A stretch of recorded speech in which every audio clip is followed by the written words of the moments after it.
राधे कृष्ण राधे कृष्ण।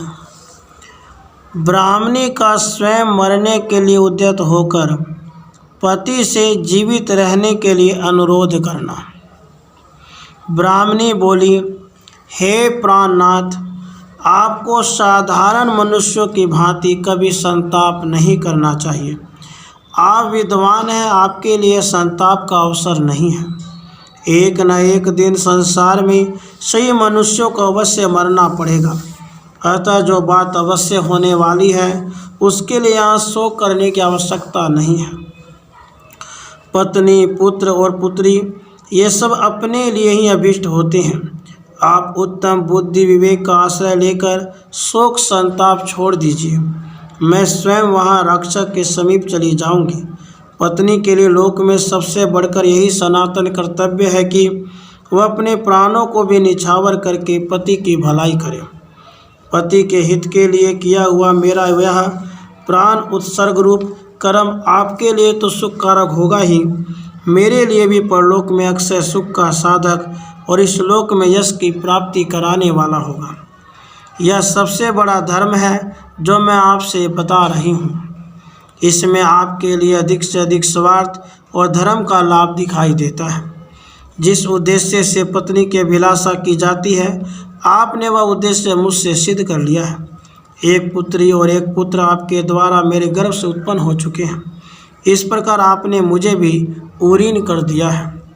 इन दोनों संतानों का पालन पोषण और संरक्षण करने में आप समर्थ हैं। आपकी तरह मैं इन दोनों के पालन पोषण और रक्षा की व्यवस्था नहीं कर सकूंगी। मेरे सर्वस्व के स्वामी प्राणेश्वर, आपके न रहने पर मेरे इन दोनों बच्चों की क्या दशा होगी। मैं किस तरह इन बालकों का भरण पोषण करूंगी। मेरा पुत्र भी बालक है। आपके बिना मैं अनाथ विधवा सन्मार्ग पर स्थित रहकर इन दोनों बच्चों को कैसे जिलाऊंगी। जो आपके यहाँ संबंध करने के सर्वथा योग्य हैं, ऐसे अहंकारी और घमंडी लोग जब मुझसे इस कन्या को मांगेंगे तो मैं उनसे इसकी रक्षा कैसे कर सकूंगी। जैसे पक्षी पृथ्वी पर डाले हुए मांस के टुकड़े को लेने के लिए झपटते हैं, उसी प्रकार जब लोग विधवा स्त्री को वश में करना चाहते हैं, द्विश्रेष्ठ दुराचारी मनुष्य जब बार बार मुझसे याचना करते हुए मुझे मर्यादा से विचलित करने की चेष्टा करेंगे, उस समय मैं श्रेष्ठ पुरुषों के द्वारा अभिलषित मार्ग पर स्थिर नहीं रह सकूंगी। आपके कुल की इस एकमात्र निरपराध बालिका को मैं बाप दादों के द्वारा पालित धर्म मार्ग पर लगाए रखने में कैसे समर्थ होंगे। आप धर्म के ज्ञाता हैं। आप जैसे अपने बालक को सद्गुणी बना सकते हैं, उसी प्रकार मैं आपके न रहने पर सब ओर से आश्रयहीन हुए इस अनाथ बालक में वांछनीय उत्तम गुणों का आधार कैसे कर सकूंगी। जैसे अनधिकारी शूद्र वेद की श्रुति को प्राप्त करना चाहता है, उसी पर अयोग्य पुरुष मेरी अवहेलना करके आपकी इस अनाथ बालिका को भी ग्रहण करना चाहेंगे। आपके ही उत्तम गुणों से संपन्न अपनी इस पुत्री को यदि मैं उन अयोग्य पुरुषों के हाथ में न देना चाहूँगी तो वे बलपूर्वक इसे उसी प्रकार हर ले जाएंगे जैसे कौवे यज्ञ से भविष्य का भाग लेकर उड़ जाए। ब्राह्मण, आपके इस पुत्र को आपके अनुरूप न देखकर और आपकी इस पुत्री को भी अयोग्य पुरुष के वश में पड़ी देखकर तथा लोक में घमंडी मनुष्यों द्वारा अपमानित हो अपने को पूर्ववत सम्मानित अवस्था में न पाकर मैं प्राण त्याग दूंगी, इसमें संशय नहीं है। जैसे पानी सूख जाने पर वहाँ की मछलियाँ नष्ट हो जाती हैं, उसी प्रकार मुझसे और आपसे रहित होकर अपने ये दोनों बच्चे निसंदेह नष्ट हो जाएंगे।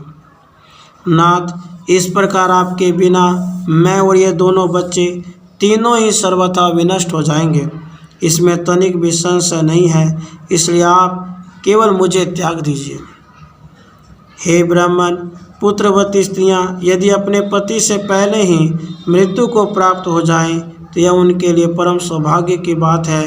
धर्मज्ञ विद्वान ऐसा ही मानते हैं।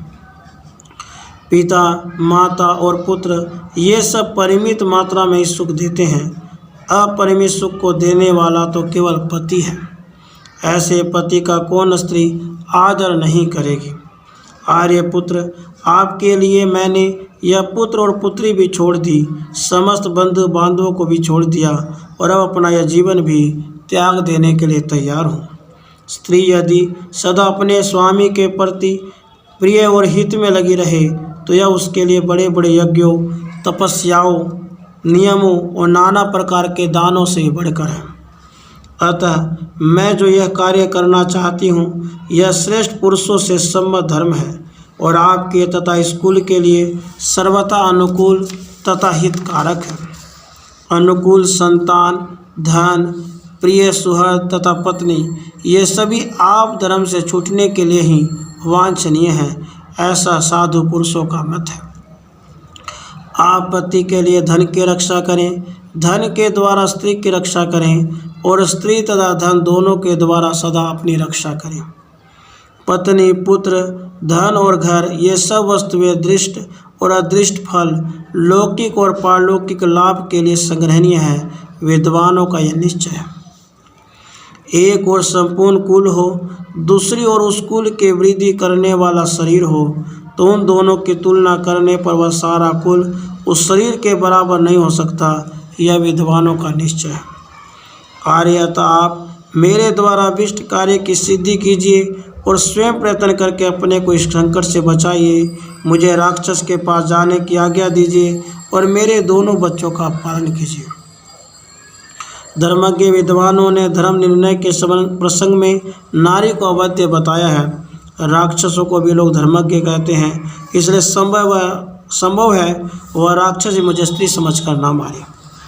पुरुष वहाँ जाए तो वह राक्षस उनका वध कर ही डालेगा, इसमें संशय नहीं है, परंतु स्त्रियों के वध में संदेह है। यदि राक्षस ने धर्म का विचार किया तो मेरे बच जाने की आशा है। अतः धर्मज्ञ आर्यपुत्र, आप मुझे ही वहाँ भेजें।